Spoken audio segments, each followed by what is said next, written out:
Bom dia para quem é de bom dia, boa noite para quem é da boa noite, 93 para quem é de 93. Você está em mais um Boteco dos Illuminati e hoje a gente vai falar sobre um dos grimórios mais importantes medievais com um cara muito foda, que na verdade ele já faz parte do Boteco, e aí está o Thales Azevedo chegando atrasado, e eu que acabei de tomar a vacina, então eu estou moído e quebrado, eu só vou fazer essa abertura e aí eu vou ficar descansando só assistindo a palestra, que vai ser muito boa.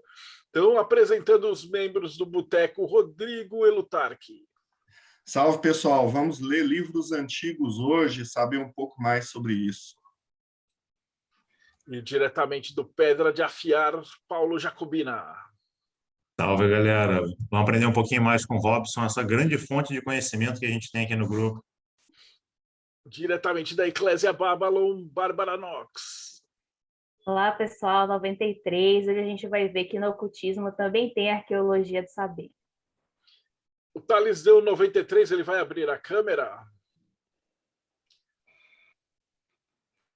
Salve, Thales!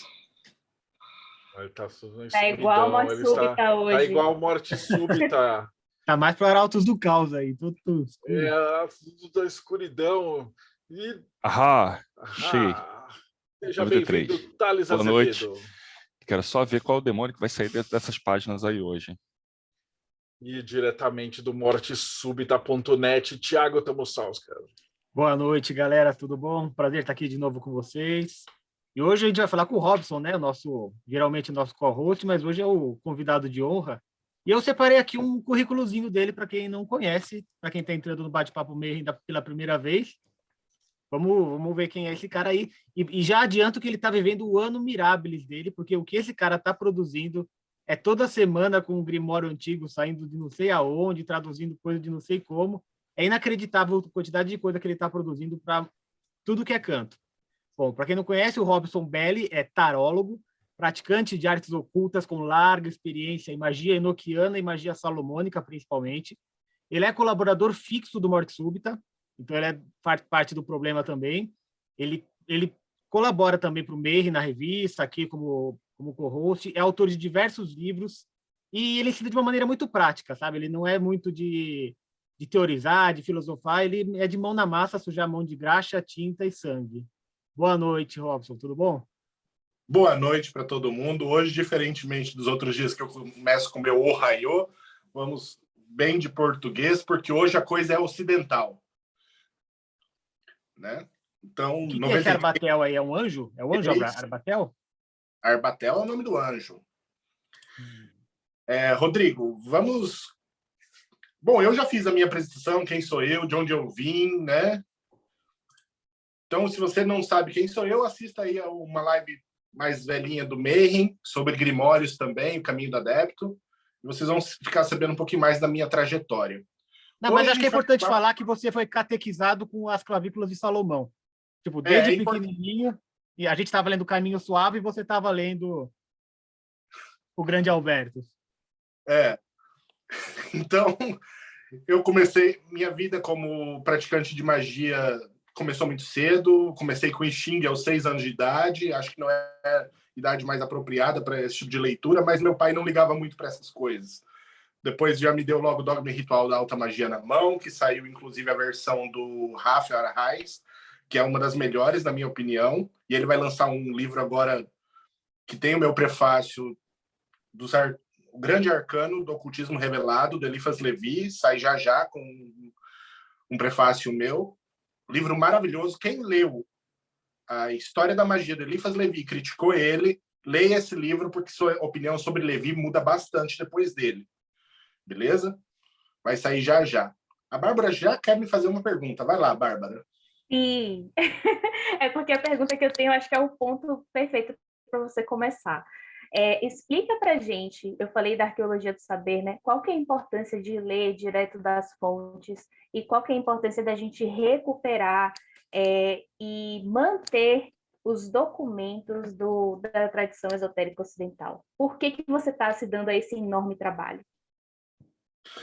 Bom, existe uma quantidade imensa de versões, por exemplo, da clavícula. Só das chaves maiores, contabilizadas, existem 144 versões das clavículas de Salomão. Nós, no Brasil, temos não mais do que 3 traduzidas em português. É uma vergonha a quantidade de traduções de livros antigos que nós temos, porque são muitas versões diferentes dos mesmos livros. E o mercado editorial, fora a Daimon, que está fazendo, a Daimon, algumas outras editoras estão fazendo um esforço gigantesco em trazer coisa legal, nova, diferente para a galera. A maior parte do lixo que nós temos publicado esotérico hoje, no português, é lixo, não é algo que vem realmente, não é algo que tem uma raiz na tradição grimorial, não é um grimório que realmente foi escrito. Por exemplo, eu vejo muito trabalho do Arbatel, trabalho vagabundo, trabalho derivado, trabalho que não é o Arbatel. O Arbatel mesmo, como ele deveria ser ensinado, com seus aforismos, seus 49 aforismos, são 7 vezes 7, e tem tudo mais, a gente não vê. E é importantíssimo entender que esses grimórios, eles estão em museus, eles podem ser consultados, mas eles são de linguagem muito difícil, porque são em latim, alemão, grego, hebraico, e não é aquele alemão atual, é um alemão antigo, é um latim antigo, é um latim muito complexo. E trazer isso para a nossa realidade, principalmente em português, que nós somos tão carentes desse material, eu acho de fundamental importância. A gente pegar esses grimórios antigos, alguém tem que fazer isso, pegar, dar uma soprada no livro, traduzir ele para português e publicar para a galera conhecer. Porque o ocultista brasileiro está acostumado com ele tem uma biblioteca pequenininha ali de acesso a esses grimórios. E o que ele tem muitas vezes são traduções muito tendenciosas, são traduções muito fracas, com muito enxerto. Por exemplo, as traduções do Matters fez um grande trabalho em traduzir as chaves de Salomão. Contudo, ele encheu com tanta coisa que não estava ali, que o que é as clavículas de Salomão e o que é o enxerto do Matters não consta. Então está tudo misturado. E o que é realmente o grimório? Por exemplo, nós vemos o ritual do pentagrama sendo ensinado como base inicial para um ritual de Goécia. Na Goécia não tem ritual do pentagrama. Isso foi inserção da Golden Dawn. É recomendado? Claro que é recomendado, mas, tipo assim, não é do grimório. Não está no grimório. E isso é uma alteração do grimório. Ah, Rob, você defende que Grimório é igual à Bíblia? Então, não é isso, gente. Mas eu acho que se é um comentário à parte, se é uma inserção, aquilo tem que estar descrito. Olha, isso aqui é uma inserção. Estou inserindo esse comentário, né? Porque no original não consta. E nós não temos isso. Nós temos grimórios adulterados, nós temos inserções que não constam, nós temos mistura de conceito de grimórios diferentes, muitas vezes. Então, isso tudo torna complexo o estudo para quem é lusófono. Estudar. Se você não acaba indo para o inglês, para o alemão, para o francês, para o latim, dificilmente você alcança material de alta qualidade, a termo de grimórios. Nós temos a publicação do Skinner, do Ars Notoria, custa $100, R$500 hoje para o Brasil. Cada livro são 2. Eu compilei o método de aplicação do Ars Notoria e eu acredito que ele está distribuído via Kindle. Para quem tem a assinatura do Kindle, grátis. Ali. Um conteúdo que custaria R$500. Então, é importantíssimo nós fazermos esse trabalho e trazer essa questão dos grimórios antigos na sua maior integridade possível.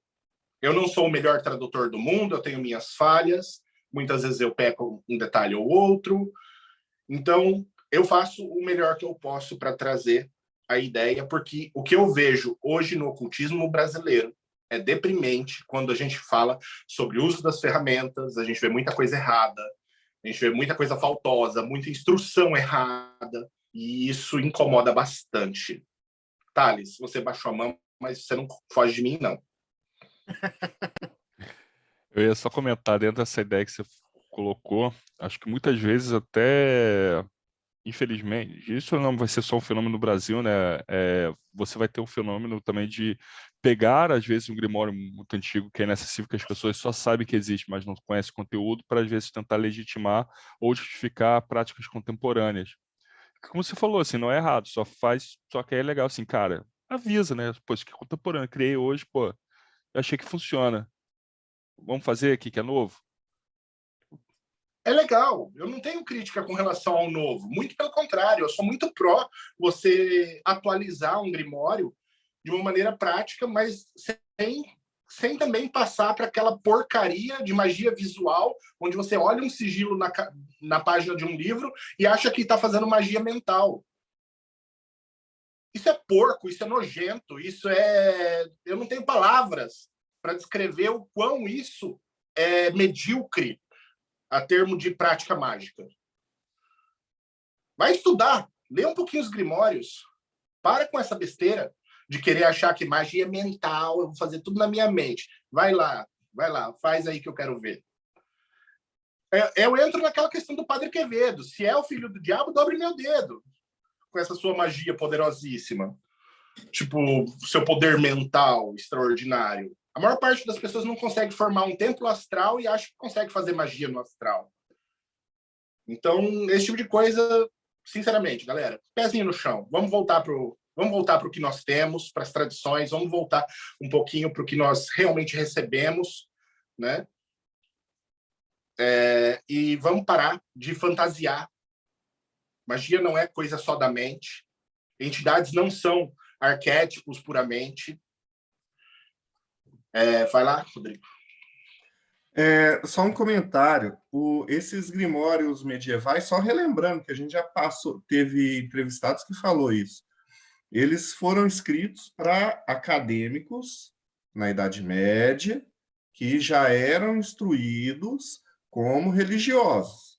Então, parte-se do pressuposto que eles tinham todo esse aparato e todo um certo conhecimento. Então, o grimório iria acrescentar já no repertório da pessoa, do religioso. E outra coisa da magia mental, essa magia do caos preguiçosa, é que a proposta não era essa, né, gente? A proposta é você pegar tudo e você misturar tudo e fazer aquela salada e pegar só o que há de bom em cada coisa. Então, ou seja, era pegar, não era ficar, eu vou acabar com você. Não. Vai lá, Thiago. Só para acrescentar o que o Rodrigo falou, que da forma como eu vejo, a magia do caos também nem é tanto isso só de fazer salada com as coisas que já existiam, mas é de você descobrir em você algumas ferramentas assim mais atávicas, mais do núcleo duro mesmo, seu, mais instintiva e menos baseada em coisas de fora. Mas essa invenção das coisas de fora, eu acho maravilhosa. Essa criação, essa experimentação, essas novidades são boas. Só que elas precisam ter uma base. Aí eu lembrei de uma historinha que o Frederico IV, acho que é o rei da Prússia, um dia ele chegou lá no Observatório Astronômico da Prússia e quis tirar uma onda, né, com o astrônomo, né, e falou assim: e aí, astrônomo? Não vou lembrar o nome do astrônomo agora, mas ele falou assim: e aí, o que tem de novo aí no céu? Aí o astrônomo olhou para ele e falou assim: majestade, eu me pergunto se você sabe o que tem de velho. Então, às vezes a gente quer tanta novidade na magia, tudo, mas a gente às vezes está reinventando a roda. E tem muita coisa que lá atrás já resolveu o problema. Por isso que eu acho que é louvável esse trabalho que o Robson faz. Lembrando que eu não sou nada contra a magia do caos, tá? Gosto muito, inclusive, tem a obra do Sper, tem a obra do Carroll, tem a obra de muita gente legal da magia do caos.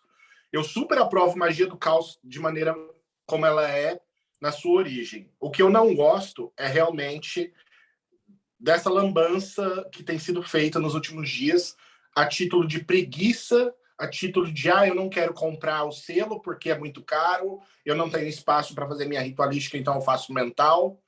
Tipo, parem de usar muletas e desculpas. Você quer praticar magia? Pratique magia. Você não tem condição de praticar magia? Fique na sua, volte para a igreja. Tá? Então fica meu recado básico aí. Vamos para a magia do Arbatel, então. Pode passar para o próximo slide, Rodrigo. Bom, um detalhe importante sobre esse Grimório do Arbatel é que nós não temos um manuscrito à mão dele. Ele é de 1575, a publicação, contudo, nós não temos um manuscrito. E isso torna uma questão complicada, que nós não temos ideia de onde está esses manuscritos, ou esse manuscrito. Então, nós não temos. O que nós temos impressões. Eles foram impressos. Aonde eles foram impressos primeiro? Na Suíça.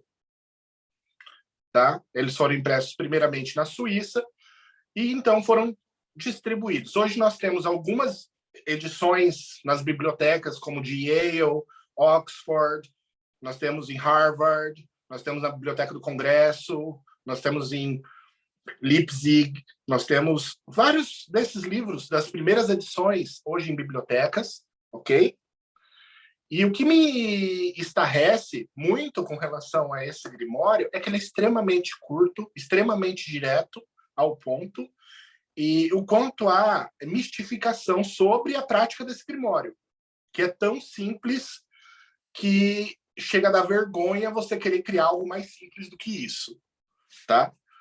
Ele é um Grimório muito simples, ele é um Grimório muito curtinho, 49 aforismos apenas, e nós temos esses livros nessas bibliotecas hoje, que foram as referências da minha pesquisa quando eu fui fazer a tradução, ok? Então, vocês podem pesquisar por essas fontes, vocês vão acabar encontrando lá o Arbatel. Passa o próximo slide. A dedicatória do Arbatel eu acho muito importante, porque a gente vê que há um movimento de exclusão de Deus na magia moderna, né? Exclusão da divindade, mas eu quero só lembrar que magia é a religião é a magia sancionada pelo Estado, tá? Religião nada mais é do que magia também. Então, nós temos esse movimento atual de negar a Deus, negar as divindades, negar essas entidades superiores, enquanto que toda a tradição grimorial que nós temos, quando nós pegamos os grimórios, seja ele qual for, nós temos uma fórmula muito simples. É pelo poder de Deus que você faz as coisas. E não por Deus, deusa, seja lá com o que você acredite. Eu respeito muito. Mas sempre nós temos essa fórmula. É pelo poder, sei lá, de Hecate, é pelo poder de Deus, Jeová, do judaico-cristianismo, que é o mais frequente. Você vai encontrar sempre a mesma fórmula. Pelo poder de Grayskull. Exato. Pelos poderes de Grayskull, você faz alguma coisa. Porque você, mero humano, se tentar montar numa vassoura e tentar voar, você vai cair, porque você é trouxa. Entendeu? Só referenciando um meme aí do Harry Potter. Tipo, gente, é pelo poder de Deus que você faz qualquer coisa dentro de magia. Magia não é tão diferente assim de religião. Então, se você menospreza o poder da religião, da fé, da oração, gente, volte 2 casas, você errou alguma coisa no caminho. Beleza? Vamos lá. Agora, antes de tudo, produzido das trevas para a luz, contra todos os feiticeiros malignos e desprezadores dos dons de Deus, para proveito e deleite daqueles que amam verdadeira e piedosamente as criaturas de Deus e as usam com ações de graças para a honra de Deus e o proveito de si mesmos e para os próximos. Esse Grimório, Arbatel, ele é um Grimório muito positivista. Muito, muito mesmo. Talvez o mais positivista dos Grimórios. E ele traz essa ideia já desde o princípio, com essa dedicatória, falando que ele foi traduzido numa era de trevas, para trazer para a luz o esclarecimento, e no final a gente vai entender por quê que ele fala isso. Passo o slide.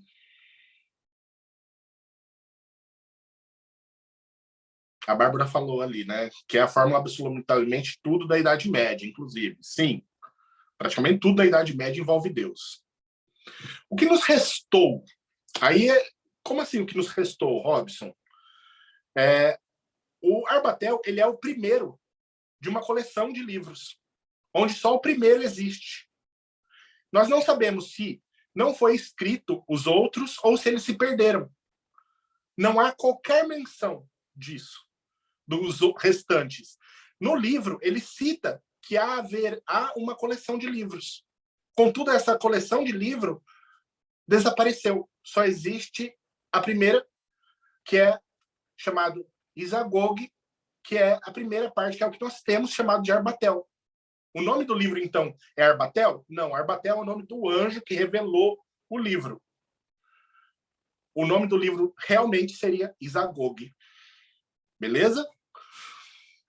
E esse livro ensina sobre os princípios gerais da magia. Ou seja, ele visa ensinar magia no seu aspecto mais amplo, no seu espectro mais amplo. Depois a gente vê que ele vai falar sobre outros volumes, né? Onde o segundo volume seria sobre a magia microcósmica, né? Que é, com a finalidade dela, é colocar ali o homem em contato com o seu espírito guardião, né? O seu SAG. Aí o terceiro volume ia falar de magia olímpica, sendo que esse fala de magia olímpica já.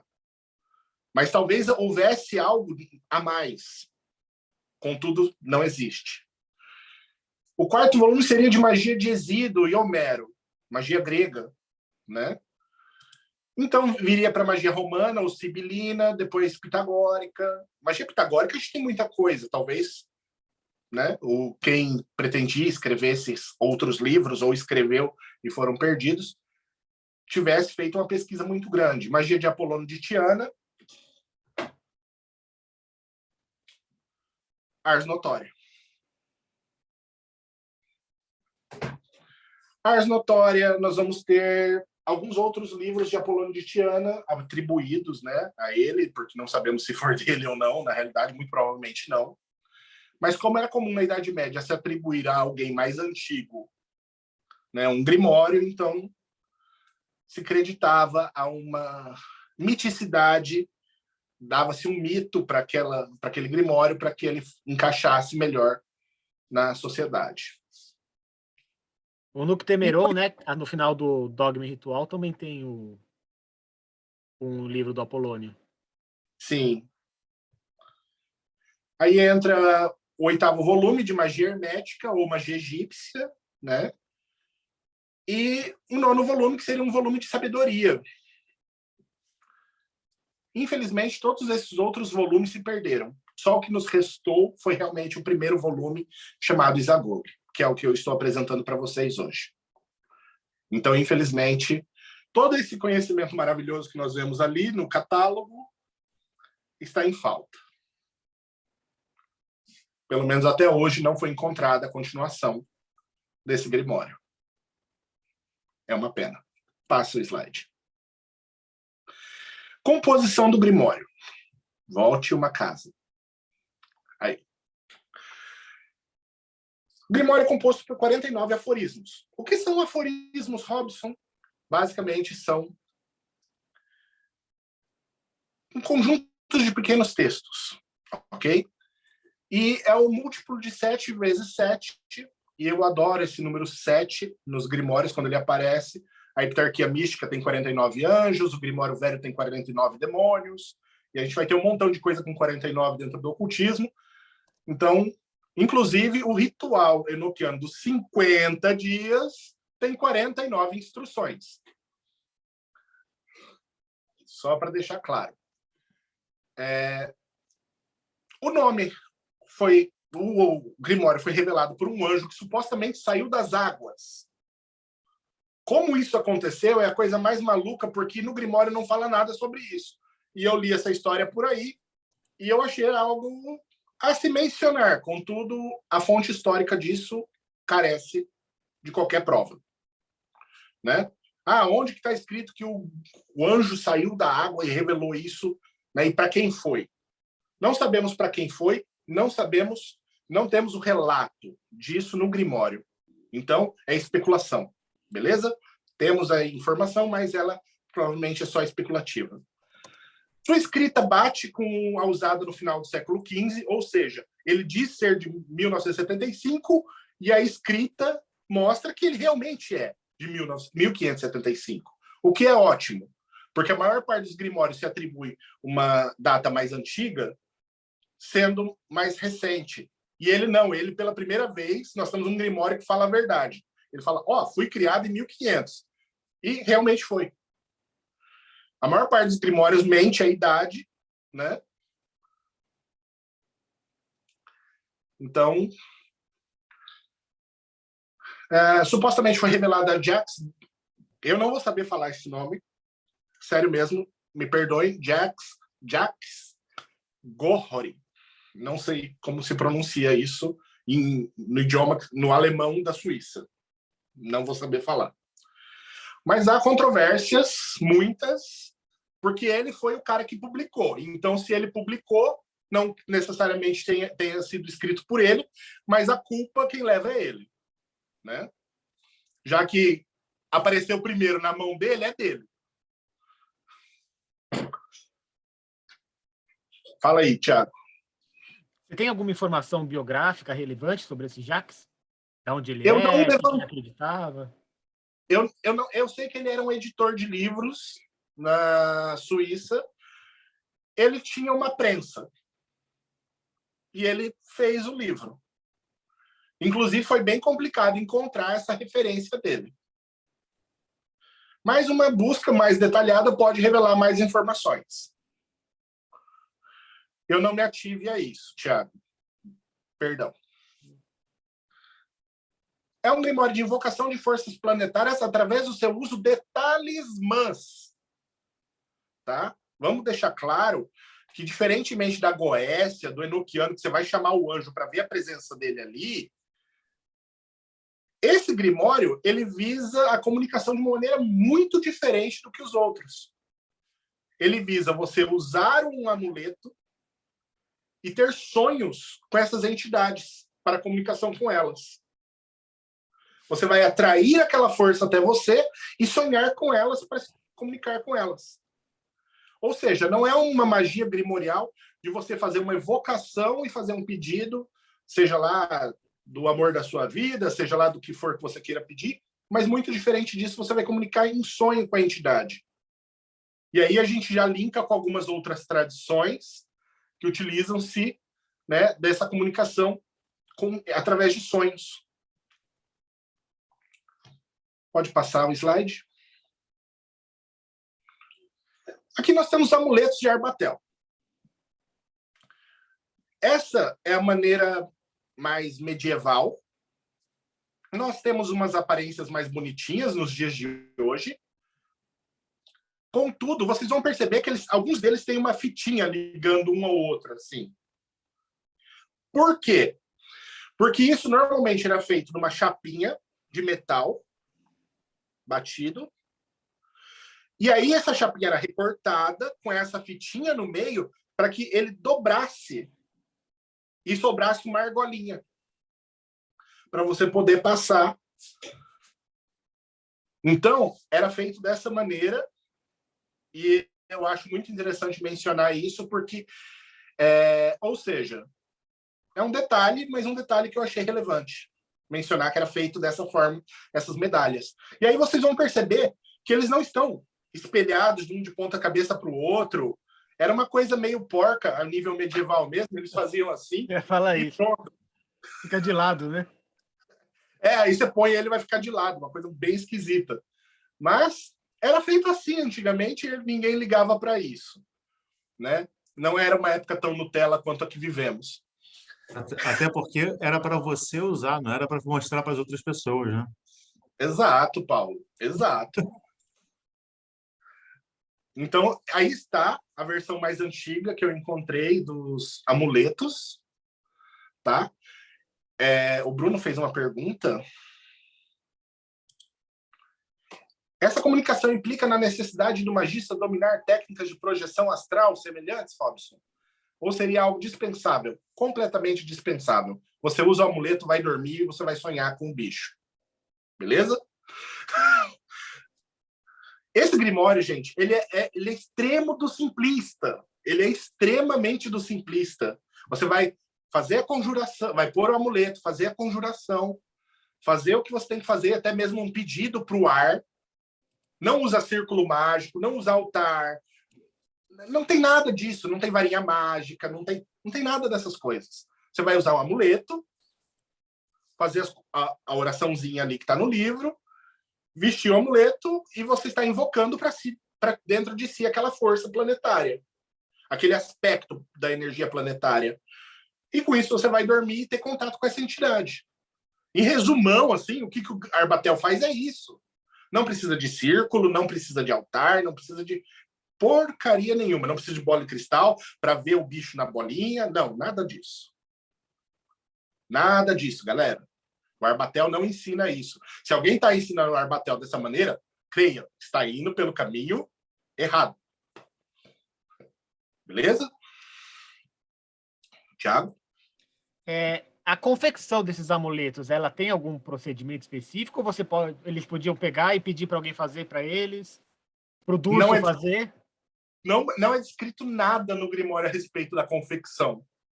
Então a gente pode pegar esse aqui, mandar para o Durso e ele manda de volta para a gente.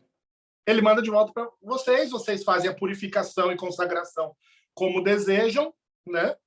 Porque também não consta nada disso. Os grimórios, eles têm muitas ausências nas suas instruções, beleza, galera?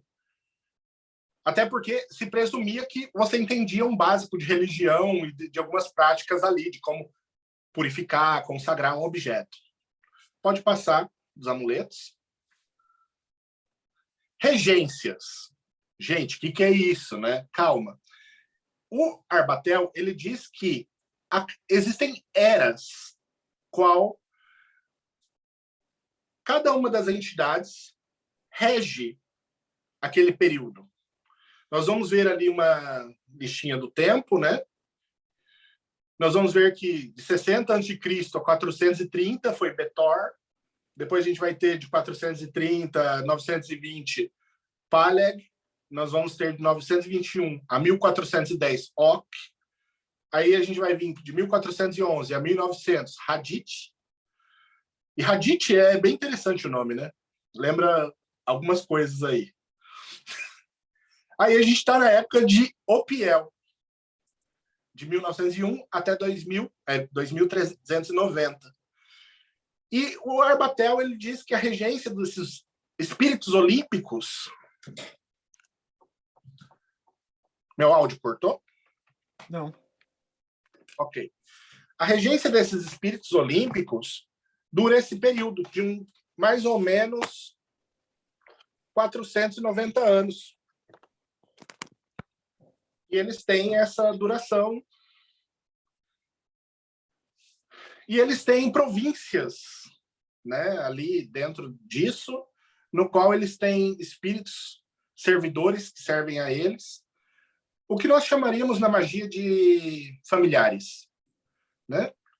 E Betor tem Aratron tem 49 províncias, e aí vai. E nós estamos falando realmente do céu, tá?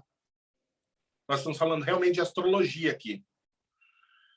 Arbatel é um grimório que fala sobre magia planetária, beleza? Então, vamos lembrar que, como toda magia do período ali de 1500, de 1000 até 1800, quase, todas elas eram praticamente salomônicas só. E a magia salomônica é de cunho fundamentalmente astrológico. Um mago não conseguia ser mago se ele não entendesse de astrologia, astronomia. Não dava. Não alcançava. A pessoa não conseguia levar adiante a prática sem esse entendimento. Então, basicamente, esse slide só para falar sobre essa questão da regência. Beleza? Alguém quer fazer alguma pergunta com relação a isso? Não, só um comentário. Eles são parecidos com os Ions, né? É bem parecido esse princípio. E pode ser tanto no sentido gnóstico de ser uma entidade, como no sentido de ser uma era. Ou o espírito do tempo. Né? A gente entra toda essa questão aí.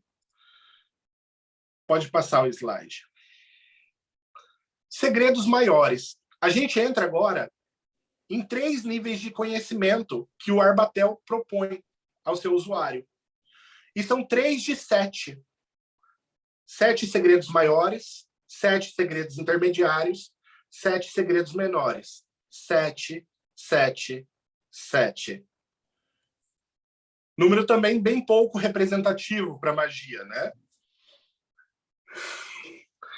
Então, dentro do Arbatel, nós vemos muitos números interessantes, nós vemos muitas coincidências, né, legais dentro dos seus aforismos. E para que o Arbatel se destina? Nós vamos ver que 7, né, são os segredos maiores e 7 são as entidades. Então, que cada uma das entidades provavelmente ensina cada um dos segredos maiores. Cada uma delas ensina um dos segredos intermediários e assim por diante. Peraí, Robson, o Arbatel é um livro que vai te dar conhecimento também? Vamos entender um pouquinho melhor essa questão. Ali embaixo a gente vai ver estes 7 segredos, um homem honesto e com a sua mente e coração constante pode aprender dos espíritos sem qualquer ofensa a Deus. Ou seja, você pode aprender também coisas com os espíritos. Na verdade, o Arbatel, mais do que ficar pedindo para o seu boy voltar, ele é para você aprender alguma coisa com ele.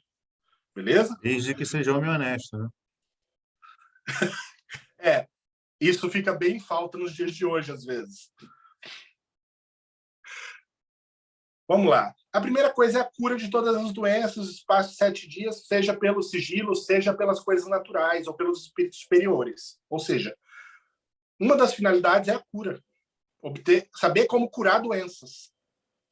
Muito prático a quem? A médicos. A segunda é ser capaz de prolongar a vida de tudo que envelhece, daquilo que nos agrada, ou seja, uma vida corpórea e natural. Alquimia, vamos lembrar de alquimia aqui? Vamos começar a lembrar de alquimia? Beleza. Tiago, quer comentar alguma coisa? Não, termina de ler a 7, daí eu comento.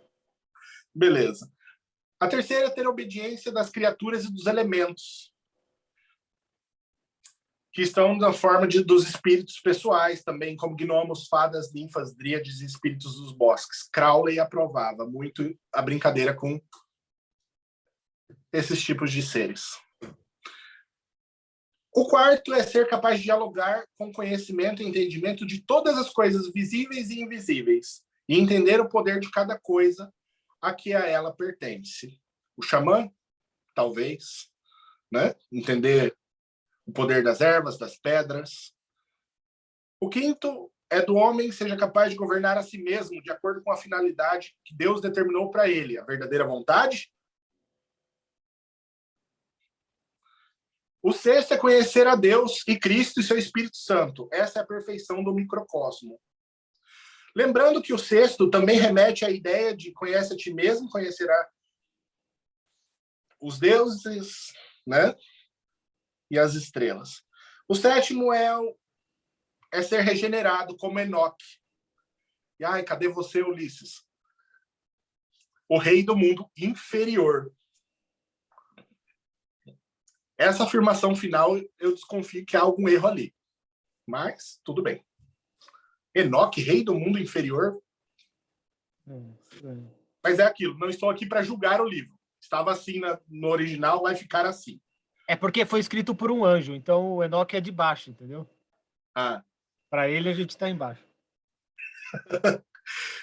Bom, pode passar. Mas o Enoque, se a gente for pensar, for puxar pelo lado dos arcos de Enoque, pensar a questão como arco real, faz sentido você estar fazendo essa referência para baixo. Sim. Lembrando que é um livro escrito em 1500, tá?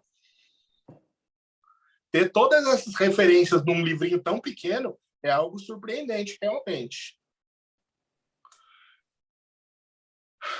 Segredos médios. O primeiro é a transmutação dos metais, qual é vulgarmente chamada de alquimia, que certamente é dada a muito poucos, a não por graça especial. O segundo é a cura das doenças com metais, pelas virtudes magnéticas das pedras preciosas e pelo uso da pedra dos filósofos e semelhantes. Nós vemos que o segundo nível já entra com 2 tópicos bem alquímicos, né? O terceiro é ser capaz de realizar milagres astronômicos e matemáticos, tais como os mecanismos hidráulicos, administrar negócios pela influência do céu, ou coisas similares. O quarto é realizar a obra da magia natural, de qualquer tipo que elas sejam. O quinto é conhecer todas as visões proféticas. O sexto é conhecer a fundação de todas as artes que são exercitadas com as mãos e ofícios do corpo. O sétimo é conhecer a fundação de todas as artes que são exercidas pela natureza angelical do homem. Alguma comentário? Ô, Robson, esses segredos que você está colocando, ele está na mesma ordem que está no Grimório ou você é uma ordem mais Está na didática? mesma ordem que está no Grimório. Então, Segredos menores. O primeiro é fazer algo de forma eficaz e energeticamente adquirir fortuna. O que ele está falando aqui? Que ele vai te dar dinheiro? Não, ele está falando que você vai aprender a fazer algo que preste com o que você faz para você conseguir ganhar dinheiro. Tá? Então não venham falar para mim, estava escrito que ele dava dinheiro lá, fazia fortuna. Não, ele ia te ensinar a você a trabalhar bem para ganhar fortuna. Beleza, galera? E lembrando que fortuna é uma palavra em latim que significa sorte, né? Não dinheiro. Ela passou a ser associada a dinheiro posteriormente. Mas a ideia de que você tem sorte, as coisas glorificam para você se você tem a fortuna contigo. bem naquele sentido do Maquiavel, né? De fortuna, aquilo que você não pode controlar. Minha Então, no caso Nike aqui, aqui. o que ele está falando, então, é que as coisas que você não pode controlar vão te favorecer. Vamos lá. Terceira coisa é sobressair. A segunda é ascender ao estado médio de dignidades, honras, estabelecer uma nova família que possa ser ilustre e fazer grandes coisas. Lembrando que durante aquele período não era todo mundo que tinha sobrenome. A ideia de família, ter um sobrenome, ter uma casa, final do período medieval, é algo para quem realmente tem alguma dignidade, para quem tem alguma honra, tá? A maior parte das pessoas era chamada João do Bosque, porque ele morava perto do bosque.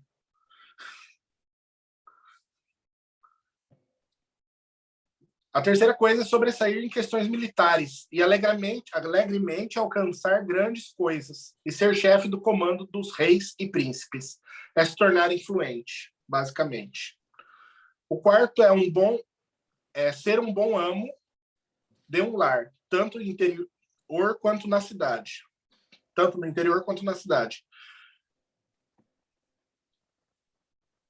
Realmente é algo bem positivo, né? Quando você para pensar que ninguém estava muito preocupado em ser uma pessoa amável e legal naquele período com a sua esposa, esse tipo de coisa. É bem surpreendente, você pedir para um espírito te ajudar a ser realmente um cara legal na sua casa. Eu, na verdade, praticamente nunca encontrei referência assim em nenhum outro grimório. É algo com certeza desejável? Sim. Há muita pessoa que tem coisas bem ruins que faz com a família. O quinto é ser laborioso e afortunado comerciante.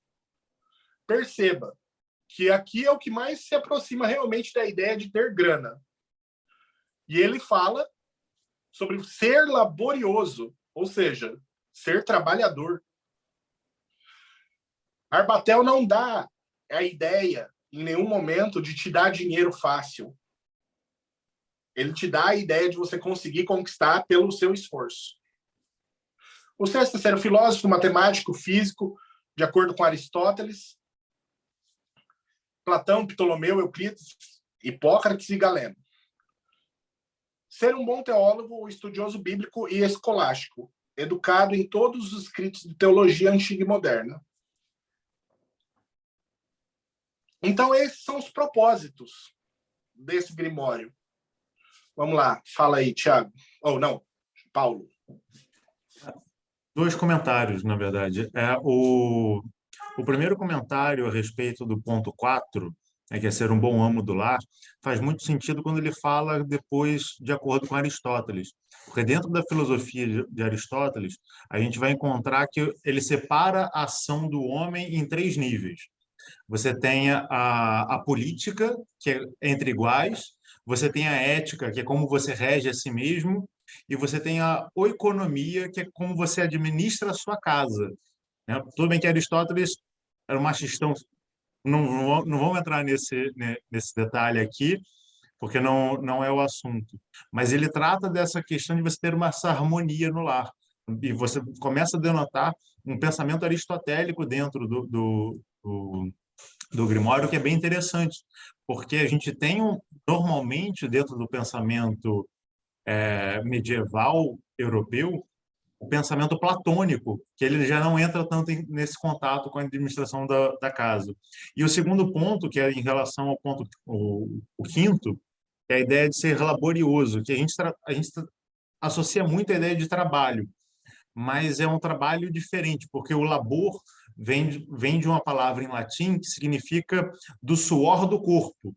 Então, você tem que utilizar o seu corpo para poder fazer as coisas, não é viver de renda, por exemplo. E dentro do trabalho mágico, como você mesmo comentou, não é só magia mental, você precisa utilizar outras coisas. E você vai começando a pegar essas chaves de interpretação quando você tem essa bagagem para ver como você deve praticar de fato tudo isso. Tiago? Eu queria que você comentasse um pouco, Robson, sobre essa questão da ordem dos segredos maiores, médios e menores e desse agrupamento que ele faz. Porque o que eu percebi é o seguinte, nos menores a gente tem coisa mais mundana, né? Coisa adquirir fortuna, comércio e meio bem, estabelecer uma nova família, ser laborioso, tal. Até na parte que ele fala de ser teólogo, é mais a questão do estudo, de ser um escolástico. Então, toda essa parte dos segredos menores me parecem coisas, não diria profana, mas mundana, coisas mais materiais, assim. No meio, os segredos médios, parece que são umas coisas mais mágicas, no sentido de alteração dos metais, das curas das coisas, das profecias, do conhecer o fundamento das artes, uma coisa mais esotérica. E no maior, que é o que você leu primeiro, é uma coisa bem mais espiritual. É lógico, tem essa roupagem cristã, então, de conhecer Deus, conhecer o Cristo, conhecer o Espírito Santo, ser regenerado. Então, ou seja, ele está falando que o mais importante do que esse Grimório está te ensinando é essa parte espiritual. Mas também tem essa média e também essa menor. E ele ainda coloca nessa ordem.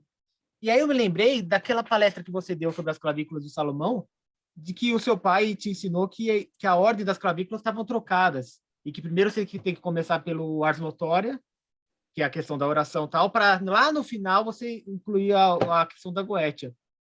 É a mesma lógica que a gente tem aqui dentro? Se quiser comentar um pouquinho? Eu acredito que seja a mesma lógica, é a lógica da descida da pomba. Como é algo recebido dos anjos para os homens, então é algo que sempre vem de Deus para nós, do mais elevado para o mais baixo. Então, a ideia, eu acredito que permanece a mesma, de evolução, né? Não a partir do ponto de onde nós estamos, mas a partir da revelação divina, nos ajudando a trabalhar desde os aspectos mais profanos, mais baixos das nossas existências, até poder alcançar os segredos maiores. Né? Mas primeiro você começa com os grandes, em vez de começar com os pequenos. Ele coloca alguma questão de requisito? Por exemplo, você só vai conseguir os menores se você conseguir os maiores primeiro? Ele coloca, no Grimório nós temos alguns requisitos, mas não nesse aspecto, tá? A gente não vai encontrar isso dessa maneira. A gente vai encontrar com relação à devoção, à prática, algo mais relacionado ali a realmente a você estar se empenhando naquilo que você tem feito e todo esse sentido. Ah, mas isso não é magia então, Rob. Se eu vou ter que me esforçar, não é magia. Tipo, A frase o de uma tradicional geração inteira, né? Tipo, a magia não vai fazer o trabalho para você, gente. Entenda isso. A magia não vai fazer o seu trabalho. Ela vai te ajudar a você fazer o seu trabalho. É algo muito diferente. E se você está buscando facilidade na magia, sinto muito. Bateu na porta errada. Tipo, porque a magia muitas vezes não simplifica a tua vida, ela complica. Porque ela vai cobrar de você uma evolução, um desenvolvimento, uma devoção. E quando a gente fala de devoção, a gente não está falando só devoção a Deus, a gente está falando de devoção ao estudo, à prática, à constância, à disciplina, e tudo isso, né? Paulo? Não, eu ia fazer um comentário em cima do que o Thiago falou dos segredos menores, que parece uma coisa mais mundana, mas é interessante a gente colocar que, por exemplo, quando a gente vai estudar a sociedade mais antiga, vamos colocar entre aspas, por exemplo, o exemplo do Fustel de Coulanges, quando ele vai falar na cidade antiga. A ideia da família, e aqui ele fala no Segredo Menor para você constituir uma família de fato, a ideia da família não é uma relação entre pessoas. A ideia da família é uma coisa mais primitiva, no sentido de que existe um espírito protetor da família. A Bárbara fez um comentário sobre propriedade, mas é interessante a gente contextualizar que, nesse momento, a propriedade não é sua. A propriedade pertence ao espírito familiar. É por isso que você não pode abrir mão dessa propriedade. E aí você tem os ritos dentro da própria família.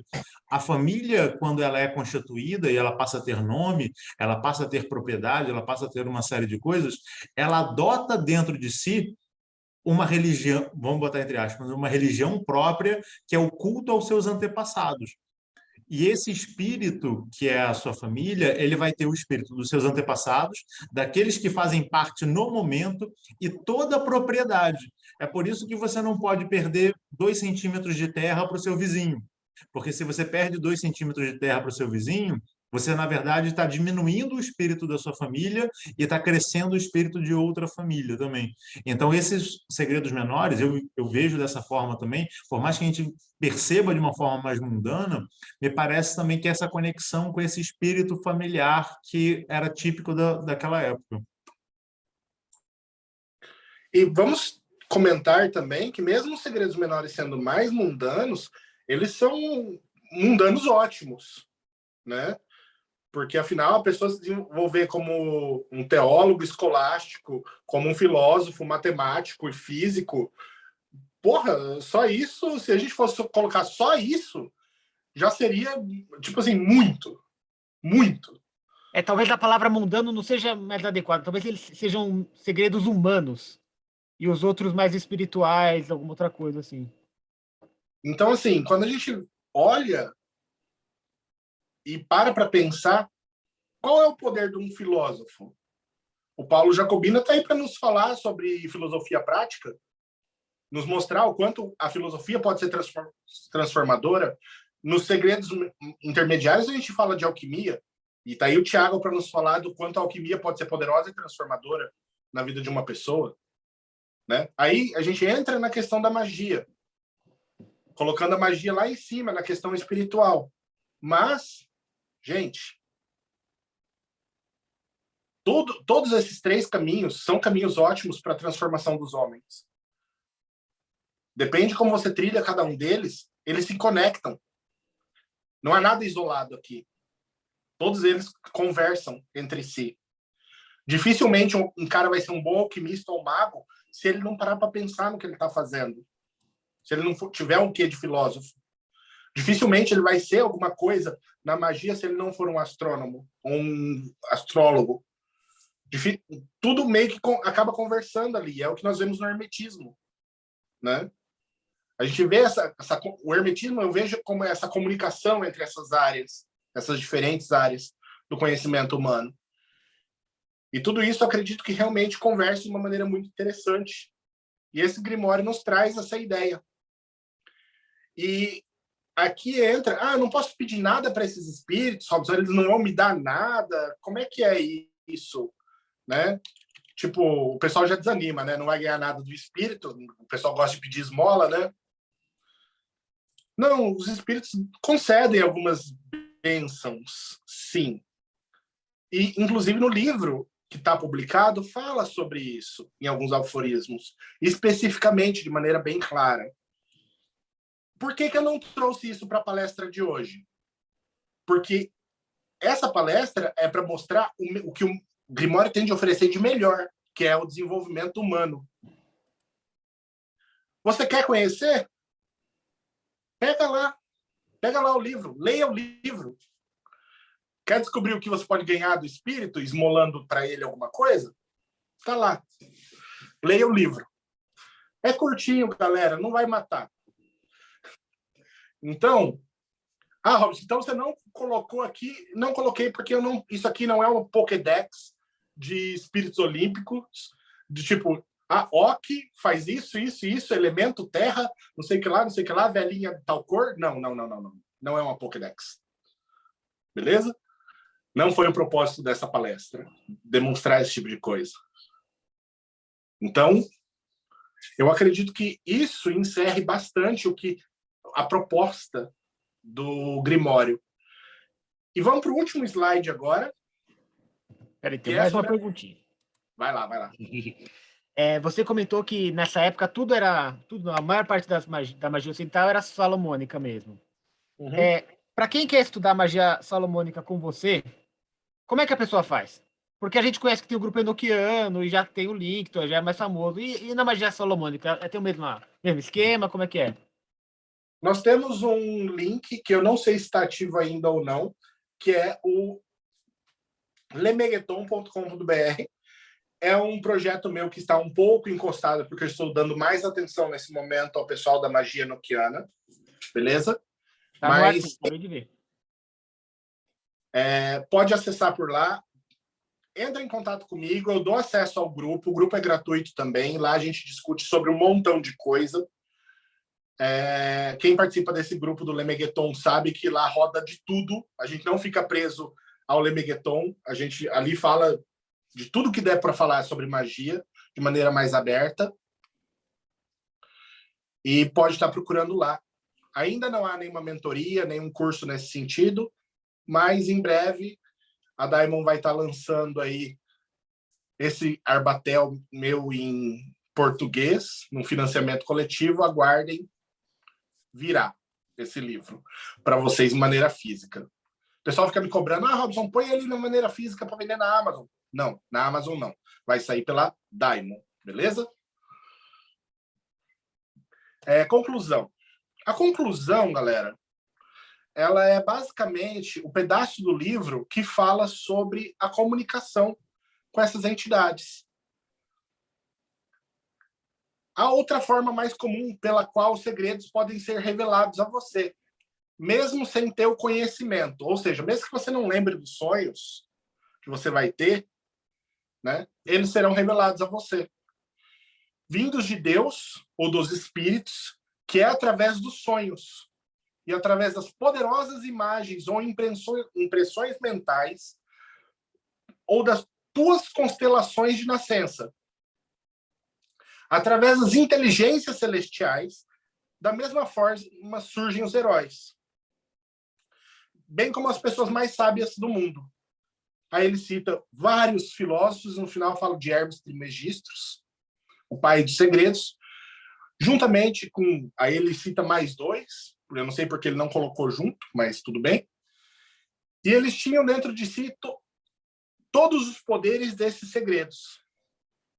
E dizem também que Homero, Hesíodo, e ele vai citando, dando autoridade cada vez maior, né, através do nome de grandes mentes.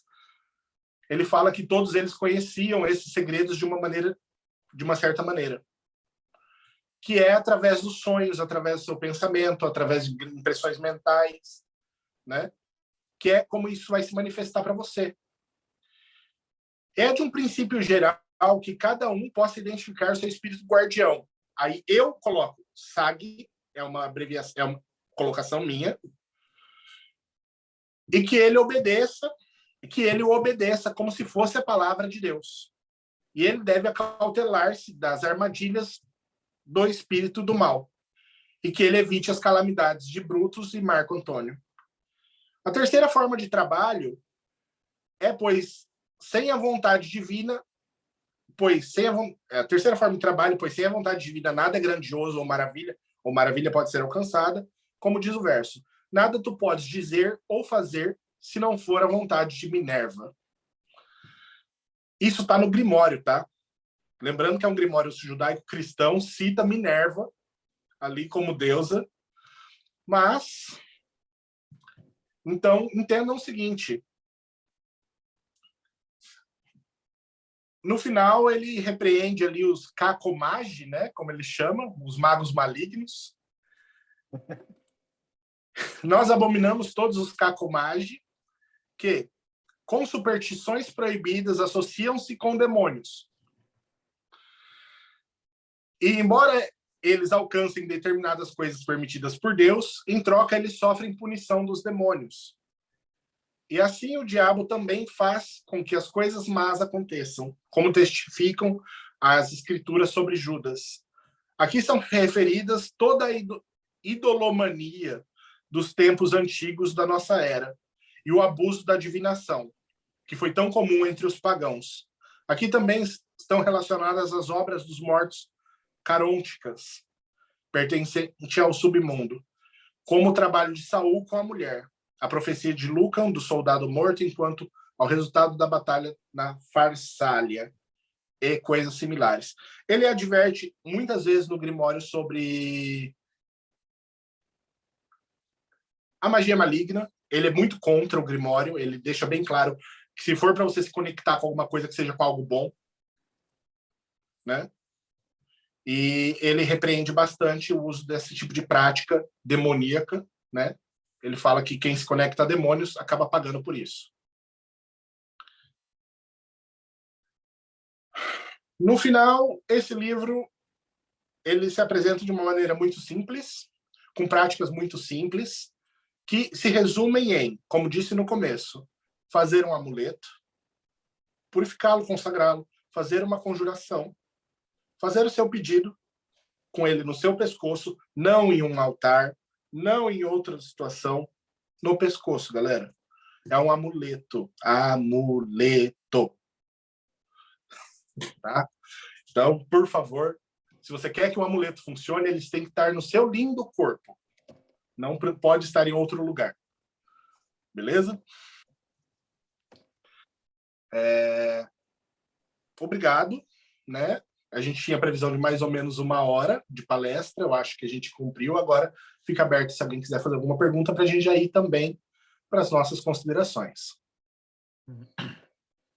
Ô, Robson, você diria... Parece bem simples, bem mais simples do que eu imaginava quando estava vindo para cá. Você diria que o Arbatel é uma boa porta de entrada para a magia solomônica? Para quem quer começar? Ou você ainda... Porque na outra palestra você sugeriu o Ars Notória. Olha, ele é uma porta de entrada simples, sem muita frescura, né? Ele é uma magia muito prática, muito honesta, muito direta no que se propõe. E ele traz resultados evocatórios, traz também. Não mencionei hoje, como disse, para o pessoal ter que ler o livro, pelo menos ter que pegar ele para dar uma folheada. Mas ele traz, sim, resultados evocatórios também, mas eu não me focaria muito nisso. O ideal mesmo é você trazer energia, invocar para si aquele aspecto positivo daquela energia e seguir com isso durante o seu dia, sua semana, né? Ter essa influência com você. Isso, eu acredito que representa realmente a prática do Arbatel. Entendeu? Se comunicar com essas entidades, receber conhecimentos e tudo esse tipo de coisa. Então, eu acredito que ele é uma boa porta? Sim, é. É a melhor porta? Não. Continua sendo o Ars Notória. Para mim, continua sendo o Ars Notória. Ele é uma boa prática. Muito boa. Contudo, ele não exclui práticas melhores que ele. Rodrigo? Olha, como sempre aquele negócio, né? A gente vai aqui conversar com o povo que tem brilho no olho, aí dá vontade. Eu comprei esse livro, peguei lá na Amazon, deixei ele lá para ler depois. Agora eu estou querendo ler ele, estou querendo praticar. Parabéns, Robson. Eu sei, você Parabéns está em querendo a fazer parte gastar. que eles podem te dar. O que eu achei interessante, assim, ele é independente. É como a magia enoquiana. Ele parece ser, assim, completo em si mesmo, as práticas. E para os tempos modernos, pelo amor de Deus, ele é um grimório para os dias de hoje. Você pega Medalhinha. uma medalhinha, usa ali, não precisa de muito paranauê, nem esses negócios, não precisa ficar, ai meu Deus, minha magia mental, eu vou fazer esse sigilo, e por aí afora.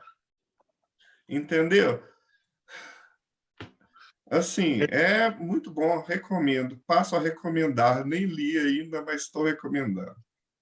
É uma prática muito simples, realmente. O pessoal acha que é mais complicado, quer fazer a coisa de uma maneira inapropriada, muitas vezes, sendo ele tão simples. Tiago? É mais uma perguntinha técnica. O livro comenta alguma coisa de você usar os amuletos nos outros? Por exemplo, um pai de família, assim que o filho já está com 40 anos, não sai de casa, vou colocar o amuleto lá para ele formar uma nova família e deixa amarradinho lá na fila dele. Ele comenta que uma vez consagrado o amuleto a um propósito, você pode dar a outra pessoa para que ela obtenha uma cura, para que ela obtenha um sonho, um conhecimento, e lembrando que a pessoa pode não se lembrar desse sonho e ela ainda assim adquirirá o benefício desse conhecimento. Então é melhor do que magia mental, porque você não precisa nem ficar pensando, você só usa no chaveiro. Por aí.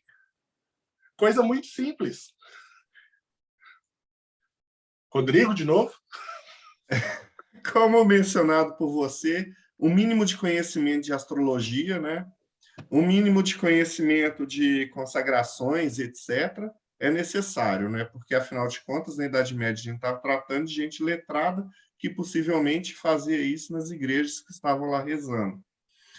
Então, eles tinham esse conhecimento. Então, a gente pode, com o mínimo de conhecimento de consagração e astrologia, você fazer as consagrações e tudo que é necessário para usar esse livro, não é?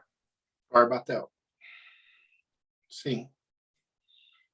Thales? Eu acho interessante que você mostra que tem uma progressão que ela vai acontecer em outras...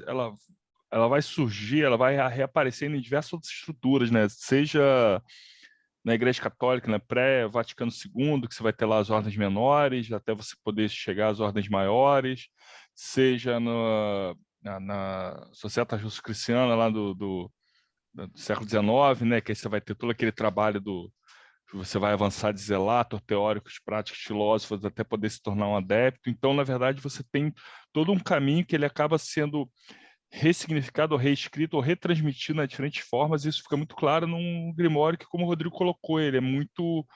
ele assusta até pela simplicidade, né? Às vezes a pessoa vai tentar até criar em cima de dado o sistema dele, que é bem simples, bem objetivo.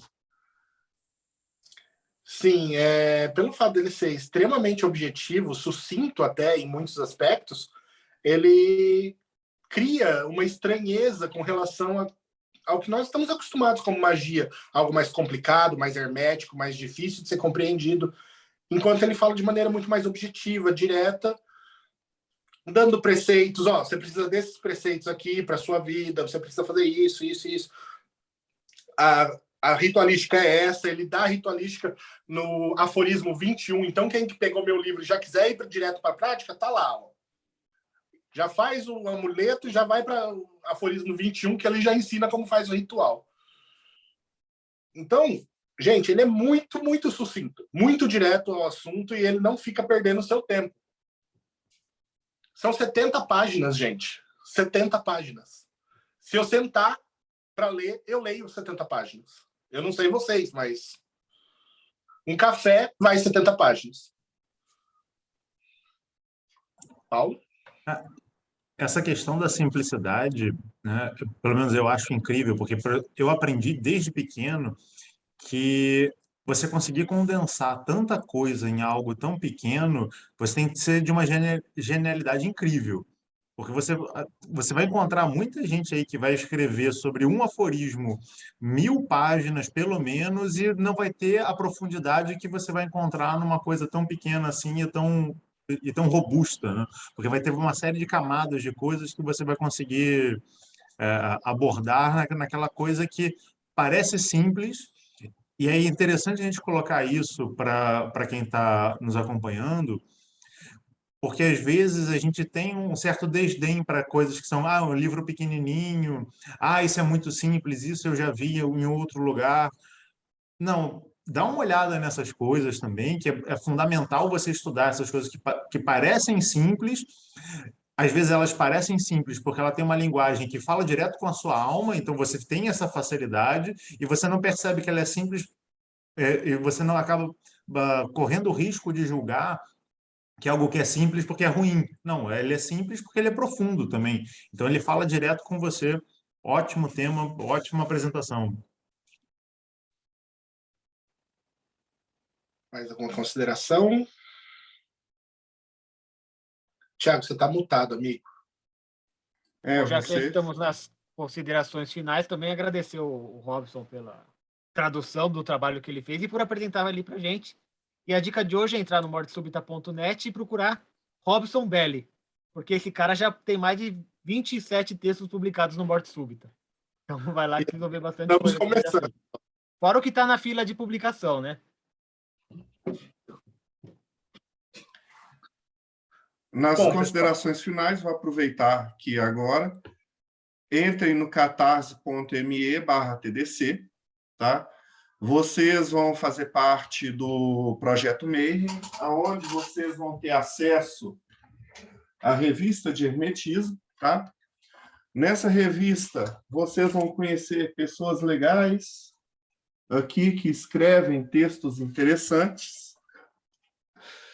Vocês vão ter assuntos bem interessantes e vocês vão poder fazer parte de uma série de grupos do Telegram com gente assim, fantástica, comentando de tudo sobre tudo, com arquivo, com tudo. E mais, você vai poder fazer parte dessa gravação aqui. Você vai encontrar esse pessoal aqui para conversar, para estar nesse boteco virtual aqui, para ver esses assuntos. Pode não parecer, mas antes de iniciar a gravação, a gente estava papeando aqui, e depois que a gravação termina, a gente continua papeando. E quem tem acesso a isso é o pessoal que está no Mayhem. Tá? Não se esqueçam de dar o joinha, compartilhar, apertar o sininho e etc. Thales? Eu achei sensacional, adorei. E um ponto até que o Thiago comentou no início, vale a pena comentar, que esse cara tá uma máquina, porque, passa um mês que já tem e-book novo, e, cara, tá num momento dele que, cara, é muito material legal, tradução bacana, preço acessível, linguagem acessível. Robson, meus parabéns, a comunidade brasileira com certeza agradece pra caramba, e só tenho a dizer arigatô, mas só porque você tá no Japão. Toitashi Mashite, que é o não há de que em japonês. Tá, você não vai falar da Eclésia Babylon e etc., 93? A Bárbara faz o merchan. Ah, tá. Olha o Piscopói dando ordem. É assim, ó, quando estamos nós dois aqui, Thales deixa para mim, entendeu? Ele já puxa. É que nem você é o youtuber do Boteco, eu sou a marqueteira da Eclésia. Então, Robson, você é sensacional, um cara que eu admiro demais. Nossa, o trabalho que você está fazendo pela comunidade é realmente incrível. Foi extremamente didático, como eu falei, eu tenho a impressão de que chegou num patamar que você já lida com isso há tanto tempo, que é, né, o hashtag Robson cansado, o ocutista cansado. Você falou assim, olha, eu vou fazer esse negócio aqui, que é para ninguém ter mais desculpa nenhuma.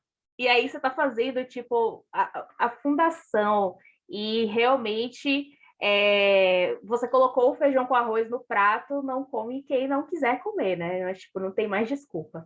Muito obrigada por isso, eu sei que não é fácil. E, fazendo o meu marketing, a Eclésia é uma instituição religiosa agnóstico-telêmica, cuja figura central de culto é Bábalo. Nós somos abertos a todos, fazemos eventos e ritos, tanto online quanto presencialmente. Temos sacerdotes em algumas capitais e esperamos que isso seja cada vez maior.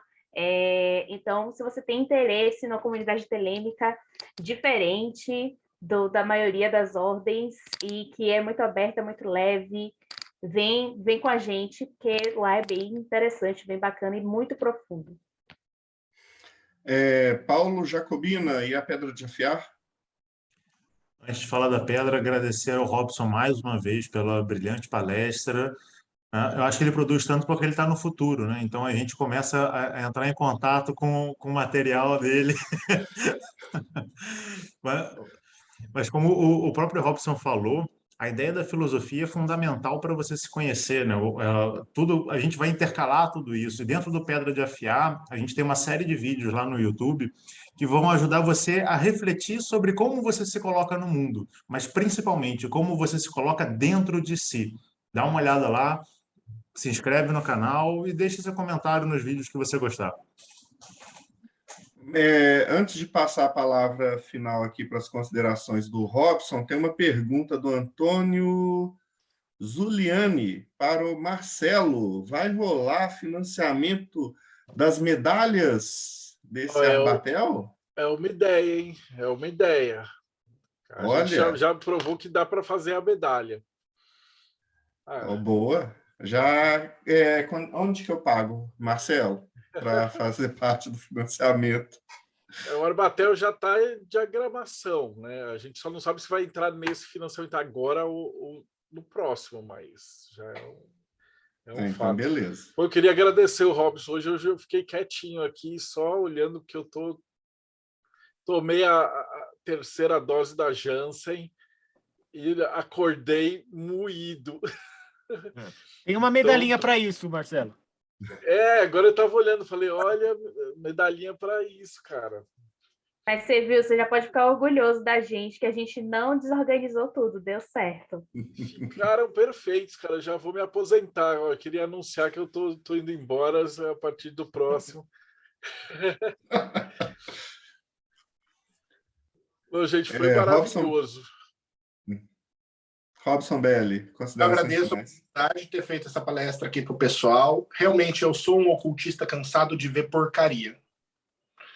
E eu gostaria de ver um cenário nacional muito melhor do que eu vejo hoje. E eu espero que minhas contribuições realmente estejam ajudando a trazer algo de bom para a galera. E para a galera que está sendo enganada aí, vendo besteira na internet, como ritos espalhafatosos, com uma coisa que na realidade não é, né?